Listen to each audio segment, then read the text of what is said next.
Welcome to the first ever live and spooky episode of the Myth and Fiction podcast. This month, we're spotlighting Flametree's newest horror fiction titles. You'll receive exclusive sneak peeks of the stories being published this month, so be prepared for some scares and to add a stack of books to your TBR. We've also got some extra treats for you. In every Tuesday episode, you'll be hearing from the anthology editors and the included authors. Now, you may have noticed that I said Tuesday episodes. Yes, that's right. For the whole of October, we're going to be releasing 2 episodes a week. On Thursday, we'll be hearing from the authors in the anthologies, so you can hear a sort of comprehensive audio trailer for most of the stories in the book. We'll also be offering a discount code, so our listeners will be able to get 30% off the books we feature this month. Hopefully that's got you all excited for today's episode, which will be on This Way Lies Madness, a short story anthology that, in the tradition of Poe's The Telltale Heart, presents fictional interpretations of madness. It seeks to provide a creative benchmark for writers, challenge mental health stigma, awaken understanding, and offer hope to readers through the lens of horror fiction.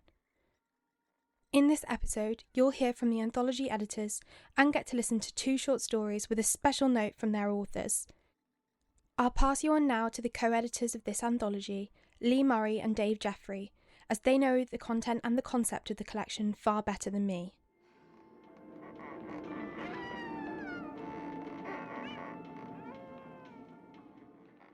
Hi, Dave.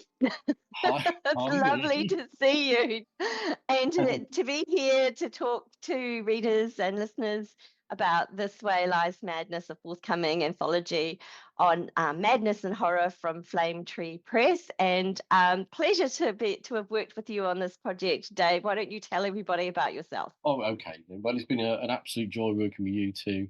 Let's get that in straight away. And Flametree Press, of course. My name's Dave Jeffrey. I am a writer of speculative fiction.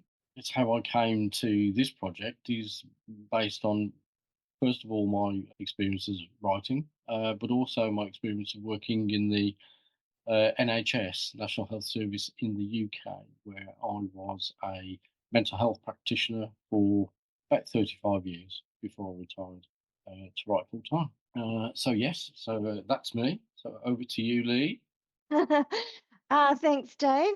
Yes, it was that incredible depth of experience that really gave me confidence coming into this project, knowing that you had our back on the theme of mental illness, that you'd worked in the field for all this time. For myself, I'm a writer, editor, poet, essayist, screenwriter from Aotearoa, New Zealand. I am an officer of the New Zealand Order of Merit. I am a New Zealand Prime Minister's Award winner for fiction, and I'm a 5 times Bram Stoker Award winner, a Shirley Jackson Award winner. But more importantly to this project, I suffer from very acute anxiety. This sort of thing, makes me break out in a sweat. And also very severe bouts of depression. So I'm basically an anxious piglet and a depressive Eeyore.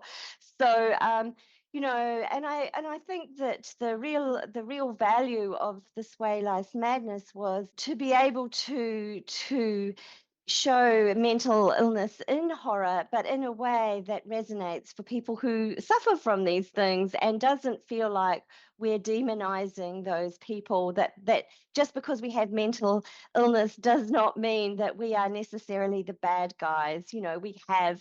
We have lives, and we're just normal people who have these other issues going on. So yeah. And then why don't you tell everyone about our involvement in the mental health initiative for the Horror Writers Association, Dave? Yes, of course. And this was where I guess you and I first, our paths crossed, wasn't it, in terms of our passions for mental health and its representation or misrepresentation in the horror field, in the horror genre in general.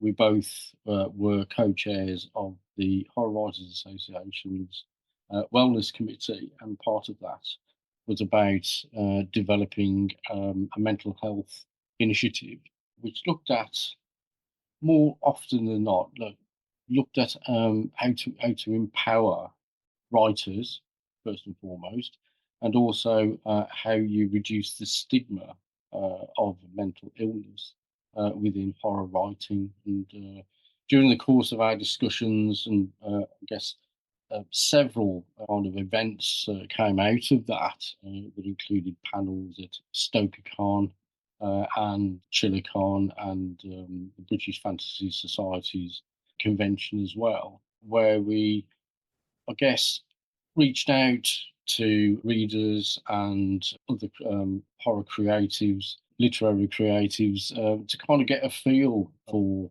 what was going on within the community and how people saw this theme, this current theme. And I'm sure you'd agree, Lee, that the response that we received was incredible. It was overwhelming. It was incredible. I just think, yes, we just when we recognized that there was such a need for examples, good, strong examples. We had Poe and we had Gilman, but now with This Way Lies Madness, we have a wonderful anthology which provides so many great examples for writers, but also so many different psychoses, different metaphors, different approaches to madness within the horror genre that people can refer to. I'm super pleased, delighted that Flame Tree came on board and saw our vision for this particular work, which is of course an extension of our work from the Horror Writers Association, where we saw this very deep need for more material, more literature in this area, and literature which just offers that kernel of hope for people who are suffering, and or perhaps to friends and family of people who are suffering, so that they can just say, oh, I get it now, I see where they're coming from, and that sort of that level of understanding. So, but oh my goodness, reading through 1,400 submissions, that was quite the thing, and such a breadth of talent, and such, it was such an agony, wasn't it, Dave, to select the stories that we have selected for this anthology. But oh my goodness, I'm so proud of the work, and how the anthology came together, and the particular stories and authors that we have represented. Yeah, and I think one of the most interesting things for me, co-editing this with you, Lee, uh, the range of storytelling that in terms of that submission, the breadth of storytelling and the quality of storytelling, and it was, as you say, it was really difficult to distill 1,400 submissions down to however many we ended up in.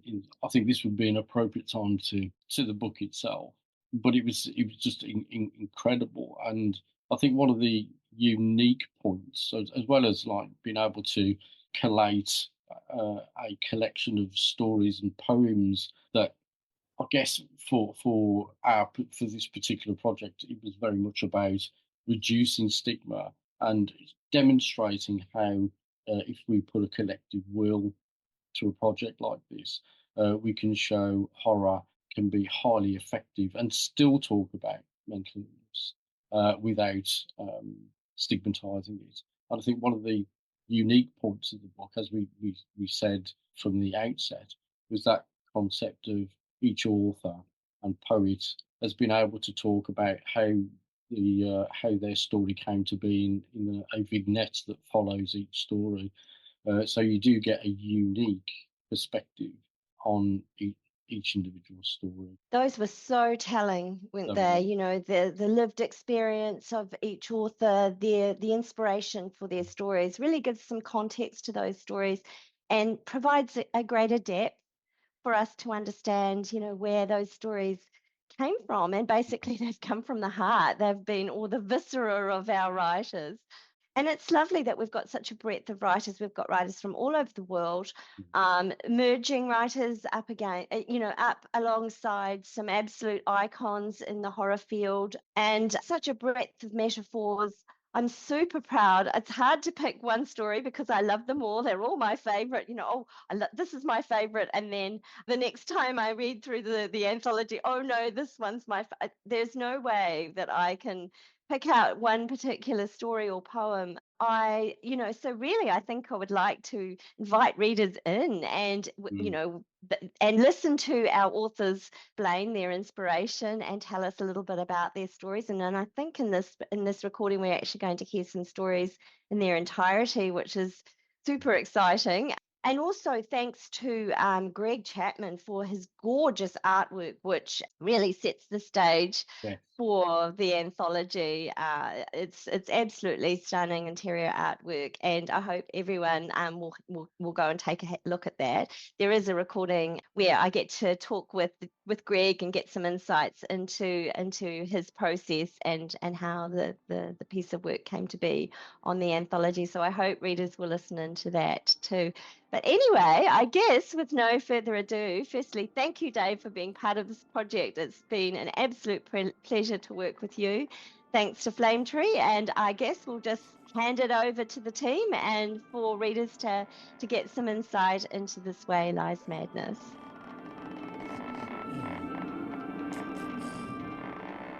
We're now going to hear from the author of our first story, Sean Hogan. Hi, I'm author and filmmaker Sean Hogan. My books include England Screaming and The Corpse Road, and I've directed films such as The Devil's Business and To Fire You Come at Last. My story, The Dark Gets In, is a kind of a first-person monologue about a paranoid shut-in who thinks that something very bad is happening in the world outside. And ultimately it's left up to the reader to decide whether there's any truth to that or not.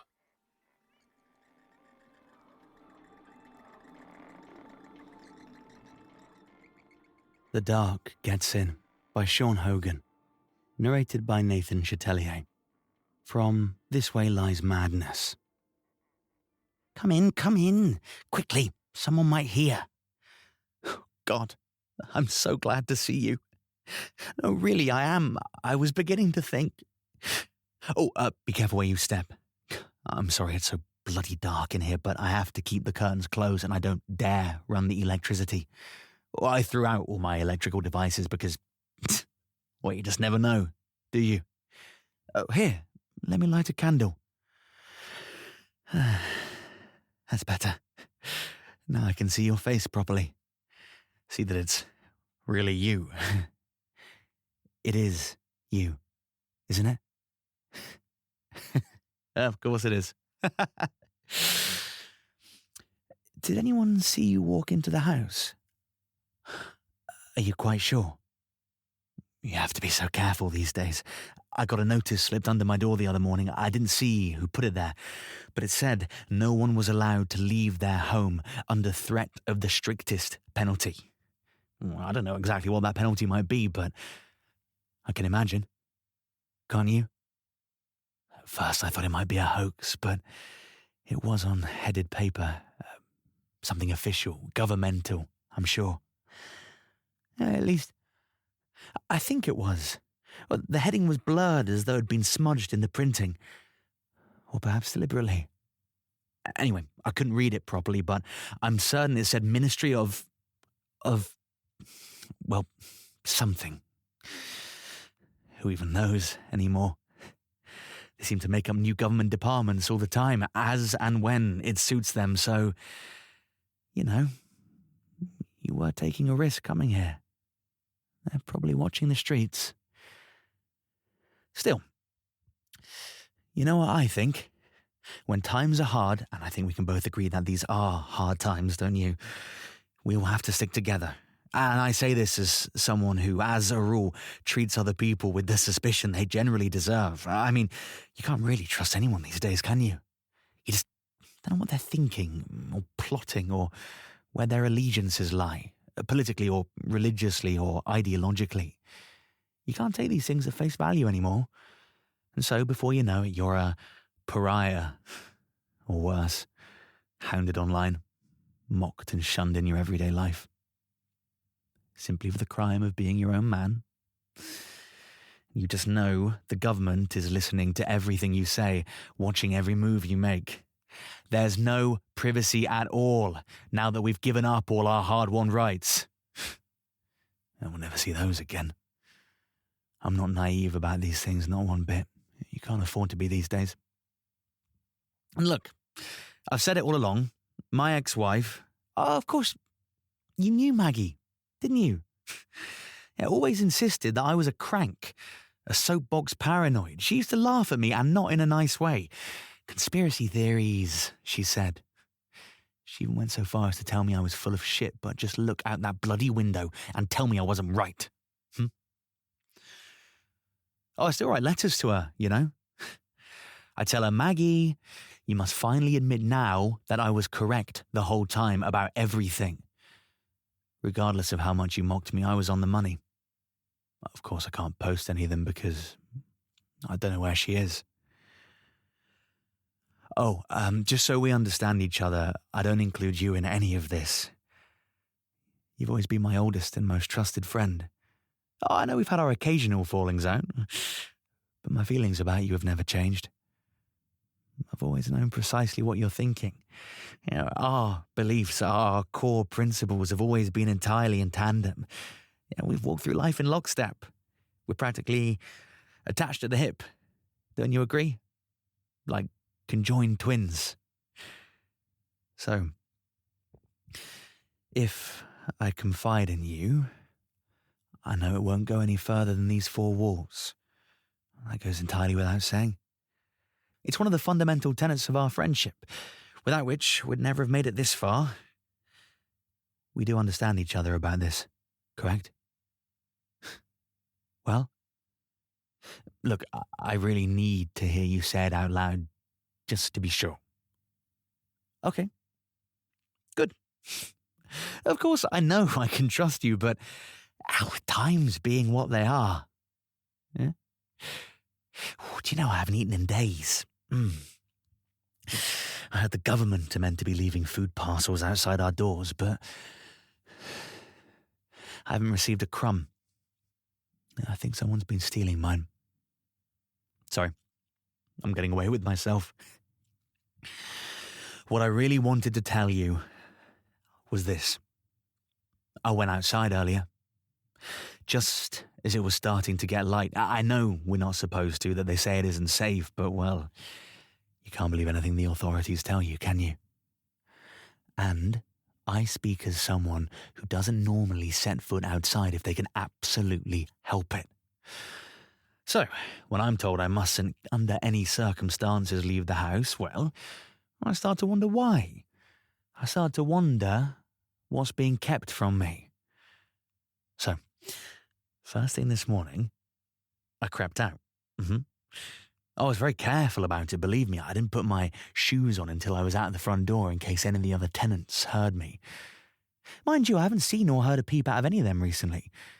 But I'm assuming they're still there, lurking behind closed doors, listening. Oh, have I told you about the other people that live here? God, they're a suspicious lot. Always whispering in the hallway, eyes pressed to keyholes, twitching curtains. You know, the sort of thing. Not to be trusted. Not one bit. Outside, it was a beautiful morning. I don't see a lot of mornings these days, but it was quite exquisite, take my word for it. The sky was as pink and rosy as a young girl's cheeks. I just wanted to take a short stroll and look around. Hardly a crime, is it? No matter what they'd have you believe. Of course, I was careful not to draw any attention to myself, stayed off the main roads and all that. I probably walked for about half an hour or so. And I didn't see a soul. Not a single solitary soul. The streets were as empty as, a politician's promise. Now, what's so surprising about that, you might ask? We've all been told by the powers that be to stay inside, haven't we? That congregating outside is expressly forbidden, that it's unsafe. So you wouldn't expect to see anyone, right? But face it, we all know when someone's watching us, don't we? That little prickle you get. I certainly do. I've always had a sense for these things, natural instinct. And I didn't feel anything. No, not once. Now, it stands to reason someone would have seen me. Face it, the odds are at least that one person would have been idly glancing out of their window as I went by. And I'm telling you that no one did. Because there's no one out there. No one at all. You think that sounds quite mad, don't you? Well, I'll tell you this. I was so sure everyone had gone that not only were the streets empty, but all of the buildings and houses were too. That I went and made absolutely certain, you see. I went around peering through windows and banging on doors and shouting through letterboxes. I made a hell of a racket, believe me. And nothing. Not a bloody peep. So where have they all gone? I'll tell you what I think. They've all been moved. En masse. Bussed away in the night. Taken God knows where, somewhere safer, perhaps. Leaving me alone to fend for myself, but why? Why wasn't I taken? Have I done something? What do they know about me? Have I been singled out somehow, or was I just overlooked, some kind of random clerical error? I'm probably better off anyway. I mean, where else would you put that many people but in some kind of camp? Am I right? Just imagine it being cooped up in there with all the others, no way out. The prying eyes, the staring faces. Every one of them a complete stranger. Look, we all know what happens in places like that. If history's taught us anything, it's this. When they put you in a camp, they've got you right where they want you. Here's the thing. I just knew that no matter how far and how long I walked for, I would still be entirely alone. That there'd be nothing but empty streets and houses as far as the eye can see. I'll admit it, I got scared. I ran all the way home and locked the door up tight. That probably sounds ridiculous, doesn't it? Why in God's name are you locking the door when there's no one else out there? Well, I'll tell you. It was to keep the emptiness out. Well, that's why I'm so relieved that you're here. I need to know I'm not alone in all this. We have to stick together, don't we? Especially two old friends like us. God, how long has it been? Can you even remember? Listen, I've started to suspect something. It was her. That bitch, Maggie. She informed on me. Everything I told her in confidence, all my private thoughts and fears, all my opinions. She told them. And now something dreadful's going to happen to me as a result. You know me. I normally play my cards very close to my chest. I mean, you have to these days, don't you? But I did let my guard down with her. Of course I did. I loved her. Trusted her. Christ, what an idiot I was. She's probably a plant all along. You hear about that sort of thing, don't you? Informers sent out amongst the public to gather information and sniff out troublemakers. Oh, that's why I threw out anything electrical. Oh, those little devices and gadgets, anything could have been put in them. Anyone could be listening. Oh, but you always liked Maggie, didn't you? Yeah, the two of you always got on very well, I thought. If I had married her, I reckon you would have proposed. Am I right? No, I don't mean anything by it. Just stating a fact. You two were very close. There's nothing wrong with that. Two people can be close without anything untoward going on, can't they? I mean, you tell me. I mean, I have to say, if I'm being honest, the way you're reacting makes me wonder. No, I'm not accusing you of anything. And even if I was, it's all in the past, so it really doesn't matter now anyway, does it? It's all sewer water under the bridge. So, tell me truthfully, were you and Maggie having an affair Oh, don't get upset. It's just an innocent question. We're two old friends. We should be able to speak honestly to each other. There's a bond of trust between us.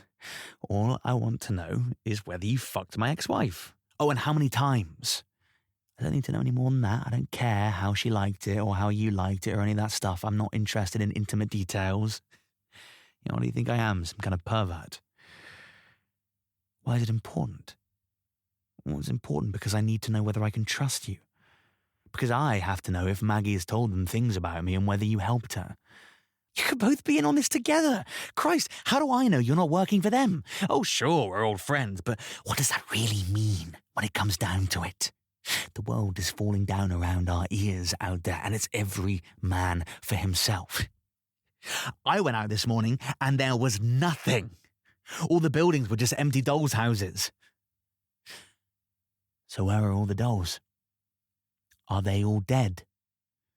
Or all just hiding somewhere, laughing at me? Ha, ha. Poor old Cherry, stumbling around like a rat in a maze, desperately searching for a crumb of cheese. Ha. Are you laughing at me? Are you? I swear to God, I'll kill you if you are. I don't care how long we've known each other, and if I kill you, well, then they'll have to do something. They'll take me away and put me somewhere there are other people, and I won't have to be alone all the time. I don't care where it is, just that they'll have to listen to me, speak to me. I can't be left alone like this anymore. Please. Tell them I'll do anything. Say anything. I'm sorry for whatever I've done. I want to go with the others. Please.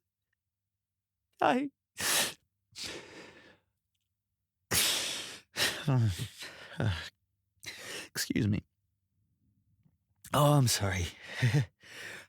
Lost myself for a second there. I do apologize. Well, that's why it's good that we're such old friends. I can be weak or stupid with you if I need to be. Oh, God, we've seen the worst of each other over the years, haven't we? I know I certainly have of you.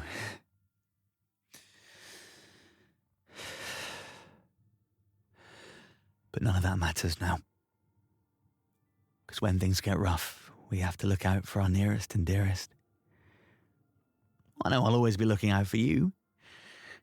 These are dark times we're living through, but like I always say, it's at times like these when people really need each other. Don't you agree?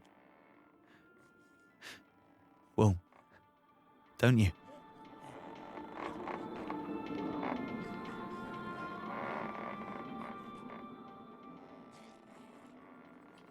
I actually wrote the original version of what became this story, The Dark Gets In, during the early weeks of the first COVID lockdown.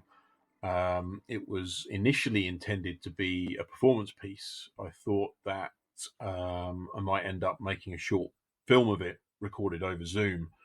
And that didn't happen. And so I sort of eventually filed it away. But I always liked it as a piece of writing, and when I saw the call for submissions for this anthology, it sort of popped into my mind again, and I thought, oh, let me take another look at that. And I pulled it out, and I thought, it was written to be performed, but I think it could work as a story as well. And, you know, I sort of tweaked it a bit and polished it a bit. But yeah, it didn't change all that much from the version I originally wrote. And, you know, and here it is. So the interesting thing for me is now it finally coming full circle and getting the chance to hear it read and performed as it was originally meant to be. So, you know, I hopefully that, you know, you've enjoyed hearing it, and hopefully I'll enjoy it too.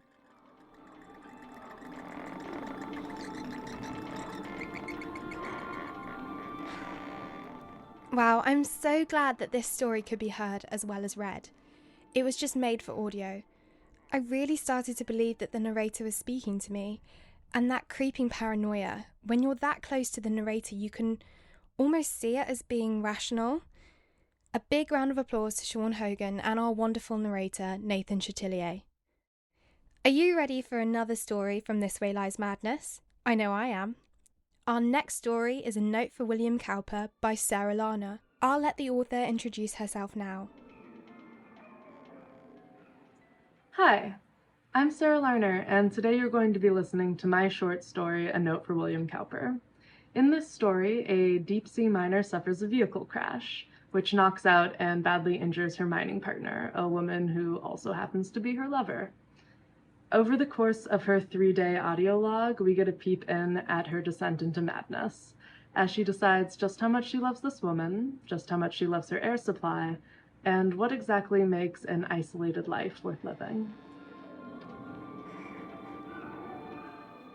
A Note for William Cowper by Sara Larner, from This Way Lies Madness. An excerpt from the primary prospector. Trade issue #189. On December 3rd, 2047, preeminent deep-sea mining corporation Nautilus experienced extreme setbacks while expanding their Norway operations. Due to a rushed initial evaluation, their 2-person mining vessel was hit by an unexpectedly strong plume of superheated minerals, which reached nearer the surface than previously believed possible. 1 miner died shortly after the incident. The other was recovered with a severe infection. Nautilus's subsequent delay in sending a secondary craft allowed rival company Aronnax to claim the vent, leading some investors to question Nautilus's continued relevancy in today's ever-expanding deep-sea market. Audio log for mining vehicle #3887632 3/12/2047 14:02. Oh God, oh God, oh God, oh God, I think Mel's dead. 3/12/2047 15:32. This is the crew for mining vehicle number 3-8-8-7-6-3-2. We got hit by something. I don't know.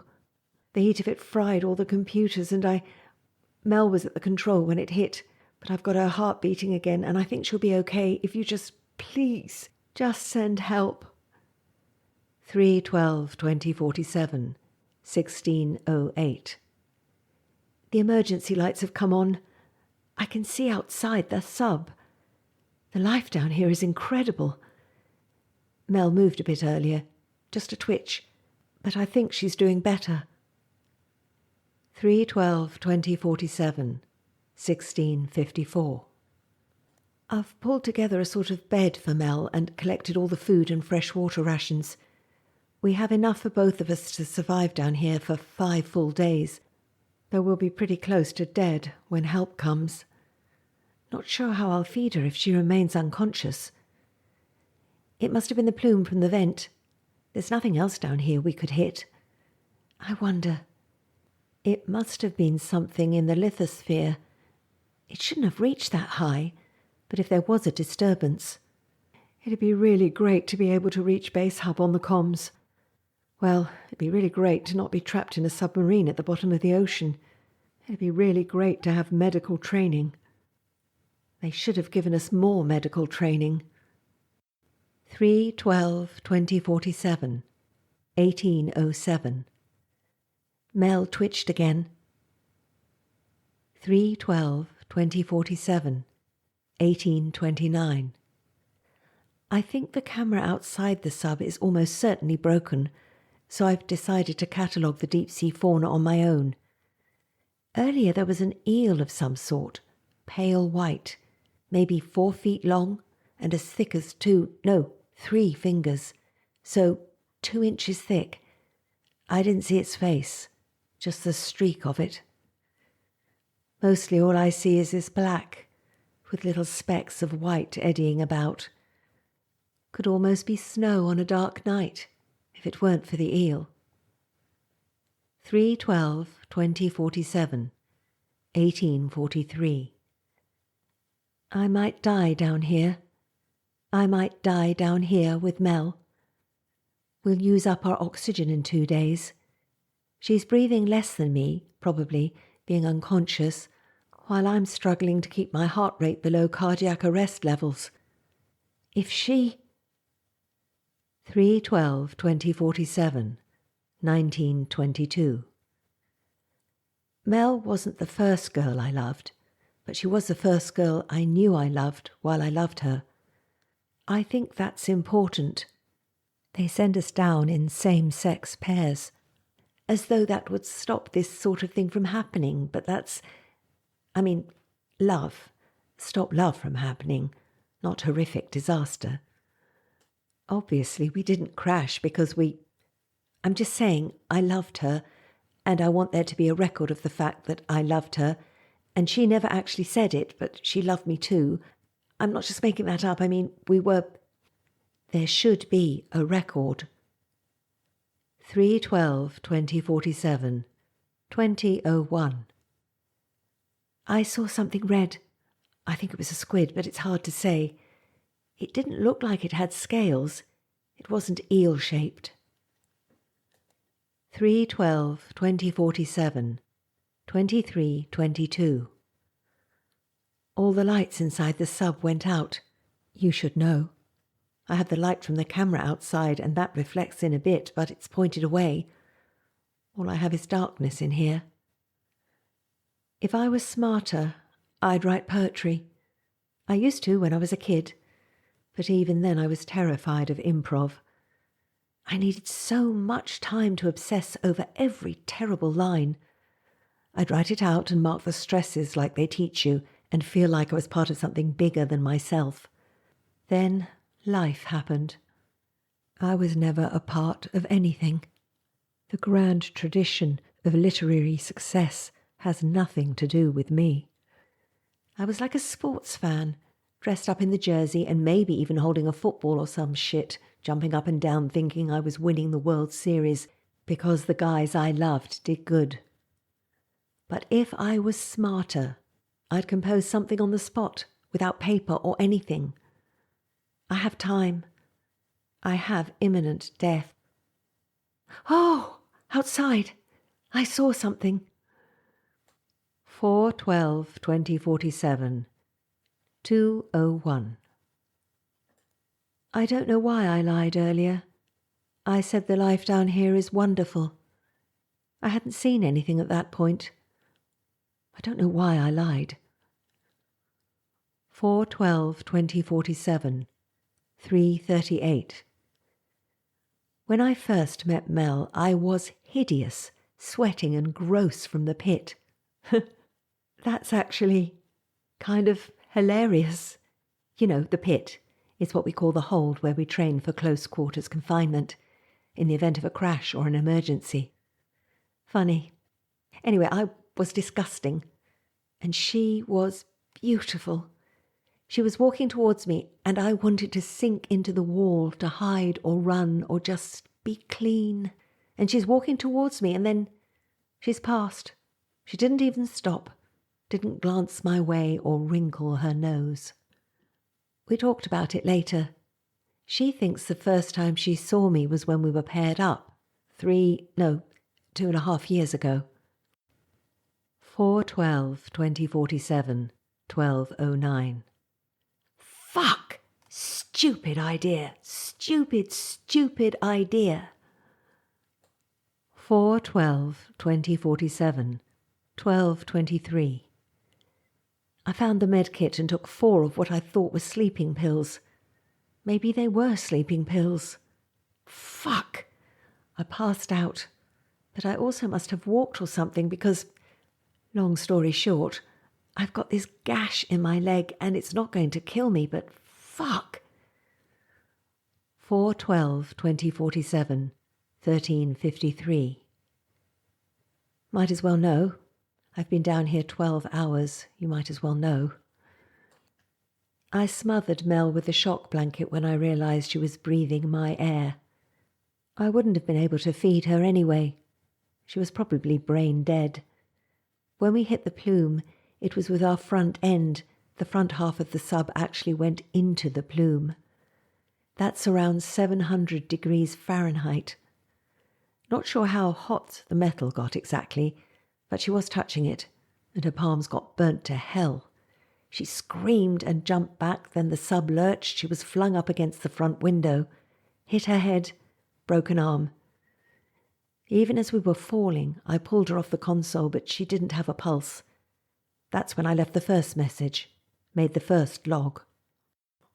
I realised as soon as we hit. It was only seconds later, it couldn't have been more, so maybe our machine was off about our depth after all. I realised I could try to jump-start her with the med kit.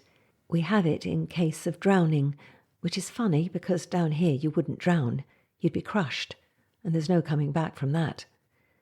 But we have it, so I used it, and she came back. I splintered her arm, applied a local anaesthetic to her hands in case she woke up. I was trying. I was really trying. I told her stories, told myself stories, recited some poetry, mostly silly stuff I think she'd like. Then I realised she'd die anyway, so I killed her. No, I realised she'd get me killed faster, and every second I waited was another breath I wouldn't have. And no, that's it. That's what it was. 4/12/2047, 1741. I slept for a while. It's easy down here, very dark, very quiet. I pushed her body into the corner. Disrespectful, but I don't want to fall asleep and wake up spooning her corpse. Fuck. 4/12/2047, 1921. It was many and many a year ago, in a kingdom by the sea, that a maiden there lived whom you may know by the name of Annabel Lee. And this maiden, she lived with no other thought than to love and be loved by me. I was a child and she was a child in this kingdom by the sea. But, shit, I always coveted her and me. No, that's later. Shit. I swear I got it right when I was reciting it for her. I know this. 4/12/2047, 1939. There are strange things done in the midnight sun by the men who moil for gold. The Arctic trails have their secret tales that would make your blood run cold. The Northern Lights have seen queer sights, but the queerest they ever did see.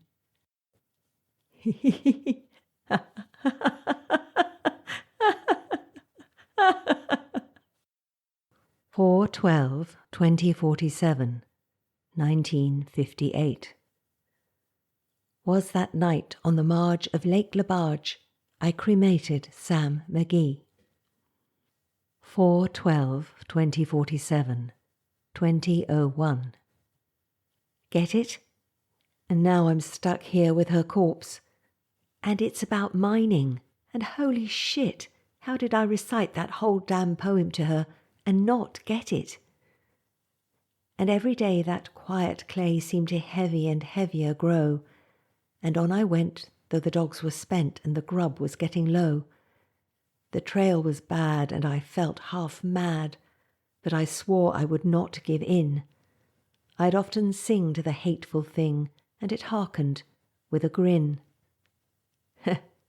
With a grin. 4/12/2047, 21:10. I'd have to actually touch her face to be sure, but she's grinning. That's what happens, right? Some sort of rictus. But I don't think I can touch her. I can't. God, she reeks. 4/12/2047, 23:03. There's no way to get her out of here.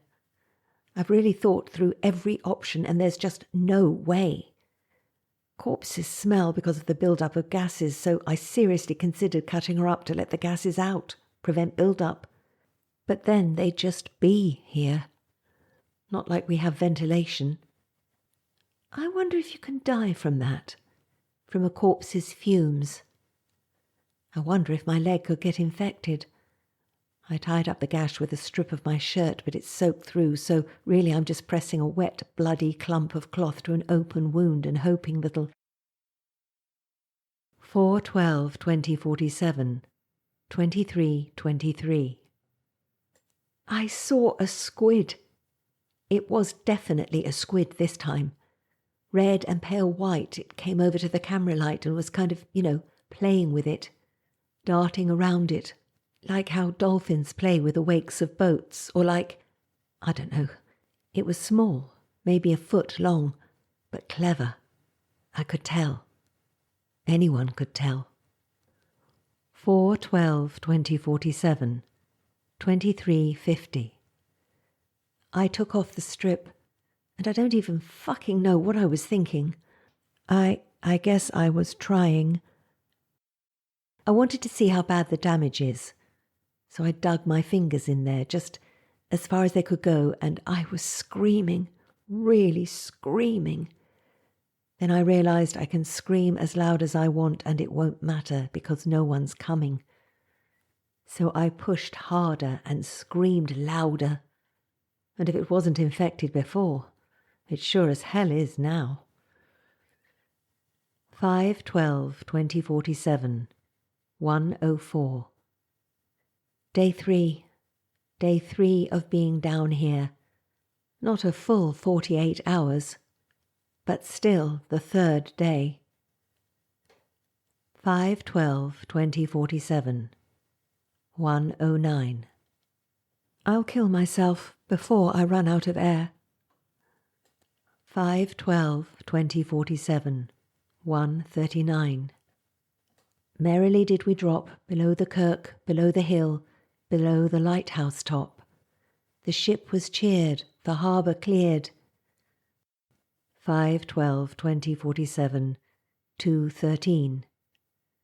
Nor dim nor red, like God's own head, the glorious sun uprist, then all averred, I had killed the bird. But even there, they say, the poem itself says, 'Twas right, said they, such birds to slay, that bring the fog and mist. But then again, can't see for shit down here anyway. 5/12/2047, 4:13. No voice divine the storm allayed, no light propitious shone, when snatched from all effectual aid, we perished, each alone. I never believed. When I was a little girl in temple, Rabbi Mendez said God was a feeling. I never felt it. Mel did, not often, but sometimes. A rocky patch, turbulence, she'd mutter under her breath, and I know that particular sort of rhythm. All prayers are the same like that, I think. Just a spell. A little noose of words trying to hook around the neck of something divine. Something that might, when you're snatched from all effectual aid, be there, be... And I don't even know mine. I know William goddamned Cowper, platitudes and fiddler on the roof. The only thing that felt like magic in temple were the stained glass windows, stolen from Christ and their traditions. Crash tradition. Fucking tradition. 5/12/2047, 4:22. But I beneath a rougher sea and whelmed in deeper gulfs than he. Oh, I don't know, Billy boy. You want to bet? 5/12/2047, 4:23. Really, I'm just in a great place, all things considered. 5/12/2047, 6:31. A crab crawled across the window. I didn't notice at first. I'd closed my eyes because staring at black is just... Well, I closed my eyes. It was sitting right there, this pale white or pale green white, long legs, like maybe 3 feet long each. I screamed when I saw it. 5/12/2047, 7:54. And neither the angels in heaven above nor the demons down under the sea can ever dissever my soul from the soul of this asshole who could have just let go of the goddamn console and then we'd both be dead of oxygen deprivation and everything would be fine. 5/12/2047, 10:14. God, oh God, I don't actually know any Hebrew. I'm down here and I don't know any Hebrew. Please, God, I just... Baruch atah Adonai Eloheinu melech shalom asher kidishanu b'mitzvatov v'tzivanu lahanuk ner shel Hanukkah. I'm so sorry. I can sing it. I don't know what it means, but it's the best I've got, and I can sing it for you again. Baruch atah Adonai. She was a Christian. What do they need? 5/12/2047, 10:42. Bless her, Father, for she has sinned. She has been with a loose woman. I don't know any of the rest. 5/12/2047, 13:58. I'm going to kill myself soon. I don't know how much oxygen I have left, but I've been bleeding for a long time and sooner or later I'm not going to have much strength. So I'm going to kill myself soon. I've been hearing voices. I saw my mother. She came down out of the sea and touched my face and told me she was dead. She told me the blessing for the dead, and I said it. The mourner's Kaddish. There's no blessing for the suicidal, and Mel's God may be merciful, but mine is not. I won't burn, but I will not be among the blessed. So I will kill myself soon, because, God, do I deserve to die? I have earned it with trying to live. I have earned it with killing. I have earned it with every ounce of myself. I'll be not in the grass, nor in the sky, nor beneath the soil. I'll be here, in this place, full of death and the reek of death. I'll be metal and bone and hard lines. I'll be empty of myself. Oh, look at the snow. Outside the window, the light cracks down from far above to strike every floating fragment, sweeping, almost dancing. It really is beautiful. So I never expected to see this story in print, in large part because I originally wrote it as a one-woman play back in college, when I was processing the guilt of walking away from 3 years of commitment because I couldn't help the person I was with, my then girlfriend. I was going through too much myself, and I wanted to really explore that emotion of leaving, of saying no to helping. And a bunch of other stuff kind of crept in, like my feelings about religion a little, and my own experience growing up in a Jewish atheist household, and a lot about poetry, which was self-indulgent, but I figured it's a one-woman play. No one's ever going to care about this. So I just let myself explore it. And I hope that somebody somewhere finds it meaningful. And if you're in any sort of similar mental health space, I really emphatically recommend therapy and medication and a support network of more than one person.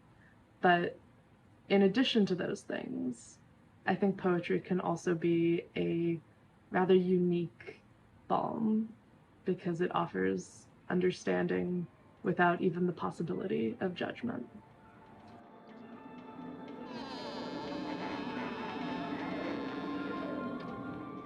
Again, could this story be any more perfect for a podcast? An audio log. We struck gold in the selection process for this one. Thank you so much to the talented Sara Larner and voice actor Amanda Benzecry. I love the stories on this episode so much, and I'm so glad we were able to hear from the editors and writers themselves. It just adds so much more to the stories to know the messages they carry and all that they represent. I hope that this little sneak peek has convinced you to read the rest of this anthology, and that maybe you're starting to think about the representations of mental illness in the horror genre more broadly. If you're interested in getting your hands on This Way Lies Madness, Thursday's episode will only provide you with more incentive. You'll get to hear from the other authors in this anthology and come away with an exclusive discount code that will get you 30% off the anthology when you purchase it from our website. We'll see you then for another live and spooky special. Bye for now.